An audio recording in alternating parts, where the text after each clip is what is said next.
For audiophiles, gaming headsets tend to be a point of frustration as you get relatively cheap build quality and, more importantly, limited audio quality.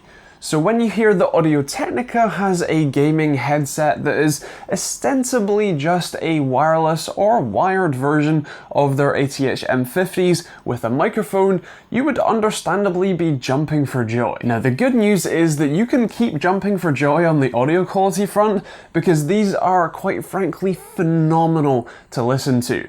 If you stick on some high bitrate FLAC files and just sit back and enjoy the sound these offer, you will not be disappointed. The bass that these offer is absolutely incredible. It's both punchy and clear. It's not overdone, but it still makes you feel it in your chest, and it just has this air of clarity about it that you don't get on a lot of other headphones.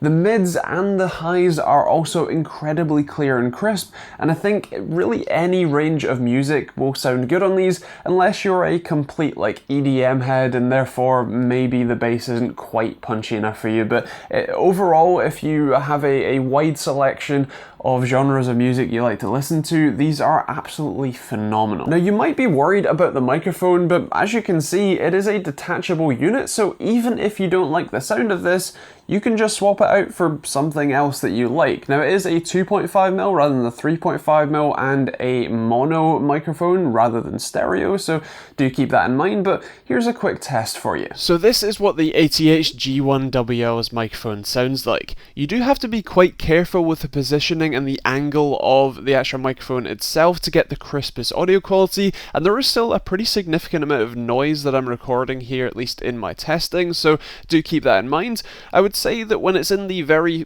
precise and best position you can find, sort of perfectly flat to your face, the audio quality is comparable to similar gaming headsets, say the SteelSeries Arctis Pro Wireless or even Corsair's Void Pro Wireless.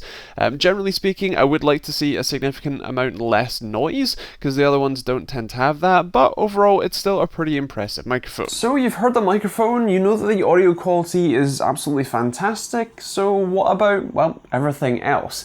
Let's start with build quality. They use a very nice plastic on the ear cups, and you have a metal headband with a metal adjustability sort of strap. The only downside here is that the way that they've designed the adjustability to fit different head sizes does mean that you've got a little bit of play in that, but it's not something you notice when it's on your head.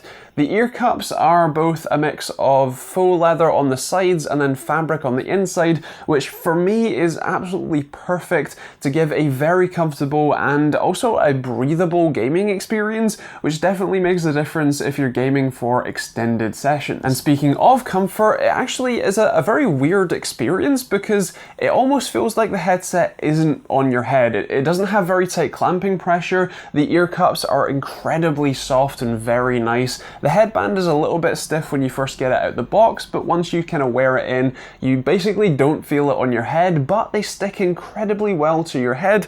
So even if you do get excited in a gaming session and sort of shaking about whatever, that will not fall off. It's a very comfort but very secure fit, and it's quite strange to see. What's also strange to see, also in a good way, is that in the box they include 2 extra ear cups.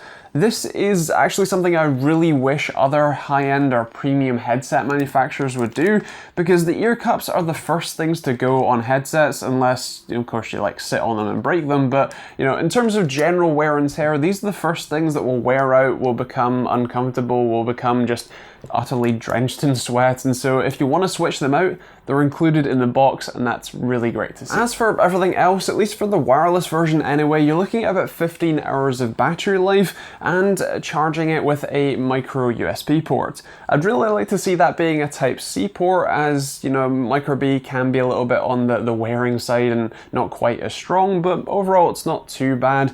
And the other thing is that you don't have any other inputs to the headset. There's no 3.5mm jack, for example, so you have to use it with the USB receiver that comes in the box. So are they the best gaming headset ever? Well, at least in its own category, it's very close. The closest rival here is the SteelSeries Arctis Pro Wireless, which is a bit more expensive, although it does have some extra features like Bluetooth connectivity to pair with your phone, and also those hot swappable batteries, which means even longer gaming sessions. But otherwise, the general listening experience, I would say that these win out, at least in terms of audio quality. quality, although I'd say that the Arctis Pro wireless microphone is a little bit better. Of course, the other option is picking up the M50s and adding a mod mic to the side, and that is definitely an option, at least on the wired side, that is even cheaper than the wired version of this. But if you want the wireless version and you want this great audio quality, then these do generally make a better package and also a cheaper package than the wireless mod mic and the wireless M50s. And so overall, I'd be very happy to recommend these if you want an incredible gaming experience and also great audio listening too. Now with that said, would I put them on my desk and replace my absolutely beloved Corsair Void Pro wireless? Actually, I think I'm gonna try it. These are incredible headphones. I'm genuinely stunned at the audio quality these provide, and so especially since I do like the comfort aspect of these as well, which is normally a big factor in why I don't switch to different headsets, I'm definitely going to give it a shot and see if I can make the microphone work for me and generally just make these work for me as well. So yeah, highly recommend it. And with that said, those are my thoughts. I would love to hear yours in the comments down below. What do you think of the headset? Are you happy that Audio-Technica has made a sort of proper gaming headset with essentially a great pair of headphones and a good microphone attached? Or do you prefer the mod mic solution still? Would you prefer more like Sennheiser options? Or are you just sticking with more budget gaming stuff? Anything and all, do let me know in those comments down below. And of course, if you want to pick one of these up or just check out pricing when and where you watch this, or for the wired version as well, then you can take a look at the link in the description down below. That'll take you to your local Amazon store where you can see all of that.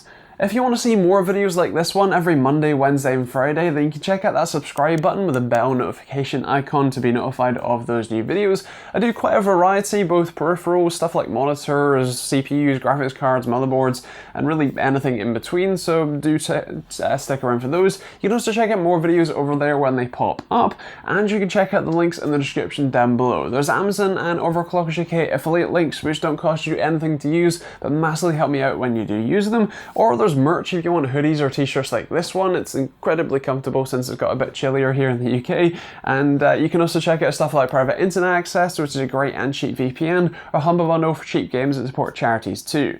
Otherwise, that's pretty much it. If you got any questions, leave those in the comments down below, and we'll see you all in the next video.